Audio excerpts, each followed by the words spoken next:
இன்னைக்கு பெரிய வெள்ளிக்கிழமை. தவக்காலத்துல ஒவ்வொரு வெள்ளிக்கிழமையும் நாம ஆண்டவருடைய பாடுகளை பற்றி நாம் சிந்தித்துக் கொண்டிருந்தோம். இன்னைக்கு வெள்ளிக்கிழமையிலே மிகப்பெரிய வெள்ளிக்கிழமையாக ஆண்டவருடைய பாடுகளை பற்றி நாம இன்னைக்கு சிந்திக்க போறோம். அன்புக்குரியவர்களே, ஆண்டவருடைய அந்த சித்திரவதைகள், அவருடைய பாடுகளை நினைக்கின்ற பொழுது நம்முடைய கண்கள் எல்லாம் கண்ணீர் குளமாக மாறிவிடுகிறது.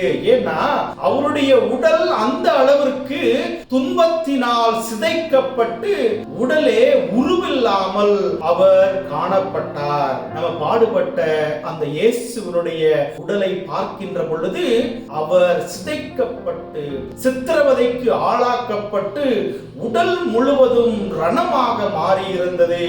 அவர் பட்ட வேதனையின் பொழுது உள்ளத்தினுடைய இரத்த நாளங்கள் வெடித்து சிதறின.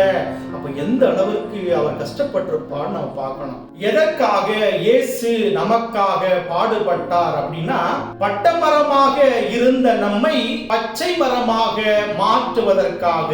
பட்டமரமாக நாம் எப்படியானோம் அப்படின்னா, ஆதாம் ஏவாள் நல்ல முறையிலே சந்தோஷமாக வாழ்வதற்கு கடவுள் ஏதோன் தோட்டத்தை அவர்களுக்கு பரிசாக கொடுத்தார். இங்கே இருக்கின்ற எல்லா கனிகளையும் உண்டு மகிழ்ந்து சந்தோஷமாக இருங்கன்னு சொன்ன கடவுள் ஒரே ஒரு விலக்கப்பட்ட கனியை மட்டும் உண்ணாதீர்கள் சொன்னார். ஆனால் சாத்தான் பாம்பின் வடிவத்திலே வந்து அவர்களுக்கு பேராசையை கொடுத்து ஆணவத்தை கொடுத்து அந்த வலையிலே விழுவதற்கு காரணமாக இருந்தான். இவர்கள் பலவீனத்தினால் பாவத்தினால் இவர்கள் சாத்தானுடைய வலையிலே விழுந்து பச்சை மரமாக தளிர்த்த வாழ்விலிருந்து இவர்கள் பட்டுப்போன பட்டமரமாக மாறிவிட்டார்கள் தன்னுடைய பாவத்தினால். அதனால்தான் இயேசு இந்த உலகத்திற்கு மனு உரு எடுத்து வந்து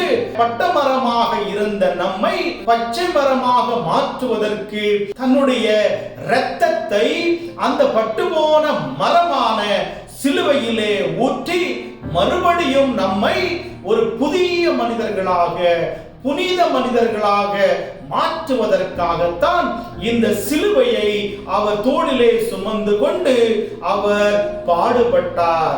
ஆம் அன்புக்குரியவர்களே, இறுதி ராவுணவை முடித்த பிறகு இவர் என்ன பண்றானா, கெத்செமனே தோட்டத்திற்கு போகிறார். அங்கே தன்னுடைய பாடுகள் எப்படி நடக்க போகின்றது என்பதை சிந்திப்பதற்காக அந்த கெத்செமனே தோட்டத்திற்கு போய்கொண்டிருக்கிறார். இவர் கெத்செமனே தோட்டத்திற்கு போகணும்னா ஒரு கெதரோன் என்கிற ஒரு நீரோடையை கடந்து போகணும். அவர் அங்கே கடக்க போகின்ற பொழுது ஒரு நிகழ்வை பார்க்கிறார். எப்படிப்பட்ட நிகழ்வு? இங்கே பாஸ்கா விழா நடக்கின்ற பொழுது ஆடுகளை வெட்டுவது வழக்கம். அந்த ஆண்டு 2,50,000 ஆடுகளை அவர்கள் வெட்டி காணிக்கையாக கொடுக்கின்றார்கள். அப்போ இந்த ஆடுகளுடைய இரத்தம் எல்லாமே ஒரு பிளாஸ்டிக் ஒரு பைப்பின் வழியாக அங்கே அந்த கெதரோன் நீரோடையில் செலுத்தப்படுகின்றது. ஒரு ஆடு வெட்டுனா எவ்வளவு ரத்தம் அதிலிருந்து வரும்னு நமக்கு தெரியும். ஆனா 2.5 லட்சம் ஆடு வெட்டப்படுகின்ற பொழுது அதனுடைய ரத்தம் கணக்கிட முடியாத அளவிற்கு பாய்ந்து வரும். அந்த இரத்தத்தை எல்லாம் தான் எங்க விடுறாங்க? அந்த கெதரோன் என்கின்ற நீரோடையில விடுறாங்க. தண்ணீராக இருக்கின்ற அந்த நீரோடை இரத்தமாக மாறுகின்றது. இயேசு இந்த நீரோடையை கடந்துதான் கெத்செமனே தோட்டத்திற்கு போக வேண்டும். அப்படின்னா அந்த கெதரோன் நீரோடையை பார்க்கின்ற பொழுது இரத்த வெள்ளத்தை பார்க்கிறார்.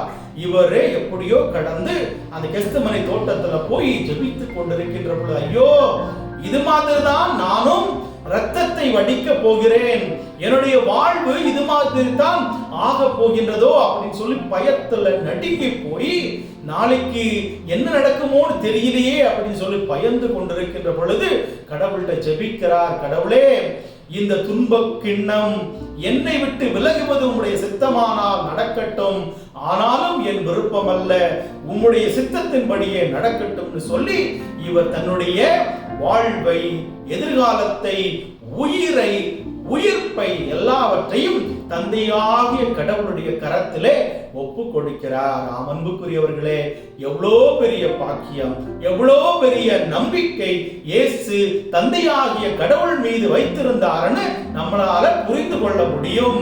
இங்க பார்க்கிறோம், இயேசு அவருடைய ஒரு பொது வாழ்வை ஆரம்பிப்பதற்கு முன்பாக தன்னுடைய 30வது வயசுல திருமுழுக்கு யோவானிடம் சென்று அவர் திருமுழுக்கை பெற்றுக் கொள்கிறார். அங்கே அவர் தண்ணீரால் இயேசுவுக்கு ஞானஸ்நானம் கொடுக்கிறார். ஆனா இங்க பார்க்கிறோம், இயேசு தன்னுடைய பணிவாழ்விலே சொல்லுவாரு, நான் பெற வேண்டிய ஒரு திருமுழுக்கு இருக்கின்றது, அதை பெருமளவுக்கும் என்னுடைய உள்ளம் நடுங்கிக் கொண்டிருக்கிறது சொல்லுவாரு. அதுதான் என்ன திருமுழுக்கு? ஏற்கனவே ஒரு திருமுழுக்கு வாங்கிட்டாரு. ஒரு மனுஷனால ஒரே ஒரு முறை மட்டும்தான் திருமுழுக்கு வாங்க முடியும். அப்போ இயேசு இரண்டாவது ஒரு திருமுழுக்கு வாங்கணும்னு சொல்றாரு.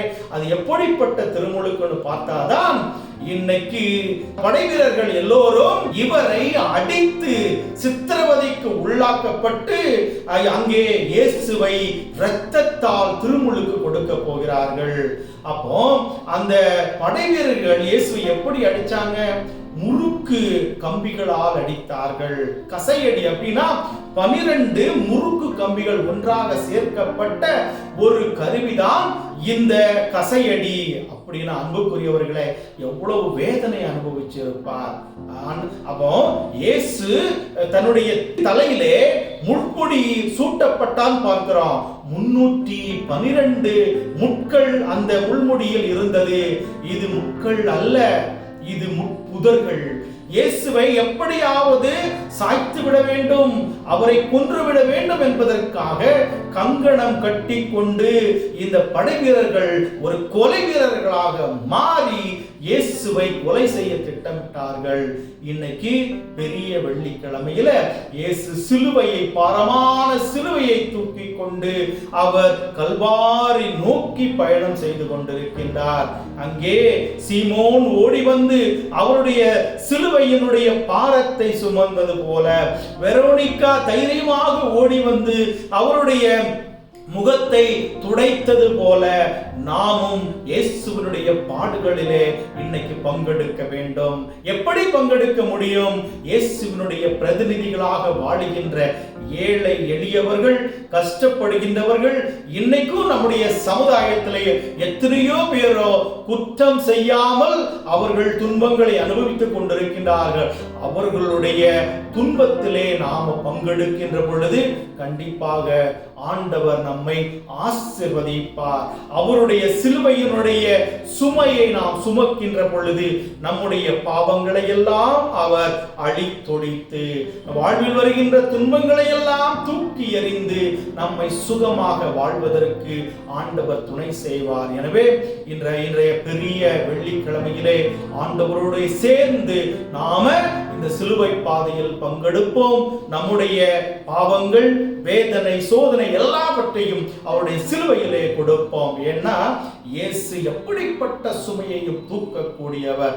உலகத்தை உண்டாக்கிய கடவுள் இயேசு கஷ்டப்படுறான்னு சொல்லிட்டு வழியெங்கும் இருந்த பெண்கள் ஓடி போய் இயேசுவுக்காக மாறில் அழித்து அவங்க அழுறாங்க. அப்ப இயேசு சொன்னது என்ன சொன்னாரு? என் அன்பு மகளிரே, எனக்காக அழ வேண்டாம், உங்களுக்காகவும் உங்களுடைய பிள்ளைகளுக்காகவும் அழுங்கள். அன்று இயேசு சொன்ன அந்த வாக்குத்தத்தம் இன்னைக்கு நிறைவேறி கொண்டிருக்கிறது. எத்தனையோ பெண்கள், எத்தனையோ ஆண்கள் இன்னைக்கு கஷ்டப்பட்டு இருக்கிறாங்க, தன்னுடைய பாவத்தினால் கஷ்டப்படுறாங்க. உலகத்துல ஏன் தான் நான் வாழ்றேனோ என்று தெரியாமல் கஷ்டப்படுறாங்க.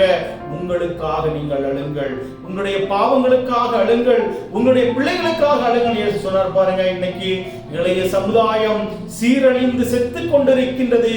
மது கலாச்சாரத்திற்கும் போதை பழக்க அடிமைத்தனத்திற்கும் அவர்கள் அடிமையாய் போய் இன்னைக்கு அவர்கள் நடைபெணமாக இருக்கின்றார்கள். பெற்றோருடைய சொற்களை கேட்காமல் தான் தோன்றித்தனமாக சுகபோக வாழ்வுக்கு அடிமைப்பட்டு போய் அவர்கள் இதுதான் சுதந்திரம் என்று நினைத்துக் கொண்டு ஒவ்வொரு நாளும் தங்களுடைய வாழ்க்கை எதிர்காலத்தை சீரழித்துக் கொண்டிருக்கின்றார்கள். எனவே இன்றைக்கு நம்முடைய பிள்ளைகளுக்கு வீட்டுக்காக, குடும்பத்திற்காக, சமுதாயத்திற்காக, நம்முடைய குடும்பத்திற்காக இன்னைக்கு நாம சிறப்பாக ஜெபிப்போம். ஆண்டவரோடு இணைந்து சிலுவை பாதையிலே பங்கெடுப்போம்.